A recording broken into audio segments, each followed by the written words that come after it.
আসসালামু আলাইকুম, কেমন আছেন সবাই? আশা করি ভালো আছেন। আমিও ভালো আছি আলহামদুলিল্লাহ। এই তো সকালবেলা উঠি দেখি খুব সুন্দর ওয়েদার আজকে।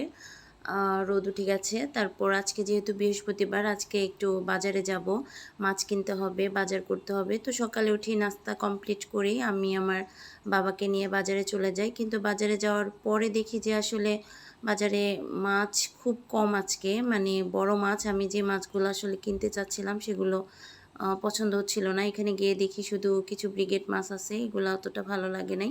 তারপর আরেকটা দোকানে, পরিচিত দোকান, ওইখানে গেলাম। তো সবসময় আমি ওনার কাছ থেকেই মাছ কিনি। ওইখানে মাছগুলো মোটামুটি পছন্দ হয়েছে। তো এইখান থেকে আমি ২টা রুই মাছ নিয়েছি, 2টা কার্ফু মাছ নিয়েছি। এই তো এগুলো আমি কাটতে দিয়ে গেছি। এখানে আর কিছু তেলাপিয়া মাছ নিয়েছি। এই তো আর কিছু ছোট মাছ কিনেছি। ছোট মাছ তো আসলে ওনারা কেটে দিবে না, তবে আজকে কাটার এখানেও ভিড়টা খুব কম ছিল। এই তো এখানে মোটামুটি আমি সব মাছগুলো কেটে নিয়ে এসেছি। আর এই ছোট মাছগুলো নিয়ে এসেছি, এগুলো নিজেকেই কাটতে হবে, কিছু করার নেই। আসলে আমার ভাইয়ের বড় মেয়ের একটু চোখে সমস্যা, ওর ডাক্তার ছোট মাছ খেতে বলেছে, ওর জন্য কিছু মাছ এনেছি। আর আমি নিজেও অনেক দিন যাবৎ ছোট মাছ খাবো ভাবতেছি, এই জন্যই ছোট মাছ এনেছি। এই তো মাছগুলো সব বের করে নিলাম। কিন্তু বলেছিল মাছে ডিম হবে না, কিন্তু কপাল খারাপ, মাছে ডিম হয়েছে। ডিমওয়ালা মাছগুলো আসলে অতটা স্বাদ হয় না, তবে রুই মাছের ডিম হয়নি, কার্ফু মাছের ডিম হয়েছে।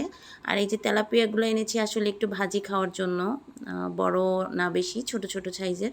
তো মোটামুটি সাথে আমি আর কিছু সবজি কিনে নিয়ে এসেছিলাম। সবজির মধ্যে এনেছিলাম হচ্ছে লাল শাক। আর এই তো আমার ছোট মাছগুলো কাটা হয়ে গেছে। আজকে আমার অনেক কষ্ট হয়েছে মাছগুলো কাটতে, অনেক দিন পর মাছ কাটলাম। তো এখানে আমি লাল শাক এনেছি, টমেটো এনেছি, একটা দেশি লাউ এনেছি, আর পেঁয়াজ ছিল না, রসুন ছিল না, এগুলো নিয়ে এসেছি টুকটাক যা দরকারি সব কিছু নিয়ে এসেছি। তারপরে আজকে এগুলাই রান্না করব। আর মাছটা আমি ছোট মাছটা হচ্ছে মাখিয়ে রান্না করব, এগুলা হাতে মাখিয়ে সব মশলা টশলা দিয়ে আমাদের গাছের তরকারিটা দিয়েছি আর টমেটো দিয়েছি, দিয়ে সুন্দর করে রান্না করে নিয়েছি। আর তেমন কিছু করব না, একটু শাক ভাজি করব আর একটু সালাদ করেছিলাম। আর হচ্ছে কিছু কয়েকটা পুঁটি মাছ ছিল, মাছগুলো একটু ভেজেছিলাম। তো এই তো আমার ছোট মাছ রান্না হয়ে গেছে, এখন আমি একটু শাকটা রান্না করে নিব। এর মধ্যে আজকে দুপুরবেলা এত গরম পড়েছিল যে গরমের কারণে মানে আমার খুব কষ্ট হচ্ছিল রান্না করতে। আমি এমনি তো সকালবেলা রান্না করি, দুপুরবেলা তো থাকি না, যেহেতু আমি বিজনেস করি, এই কারণে আমার দুপুরে রান্না করা হয় না। কিন্তু আজকে গরমে রান্না করতে আমার অনেক কষ্ট হচ্ছিল। এই তো আমার রান্না সব কমপ্লিট, মাছ ভাজি, ছোট মাছ, শাক আর একটু সালাদ করেছি, অনেক দিন পর টমেটো আনা হয়েছে। তো ভিডিওটা ভালো লাগলে অবশ্যই লাইক কমেন্ট শেয়ার করবেন। আল্লাহ হাফেজ।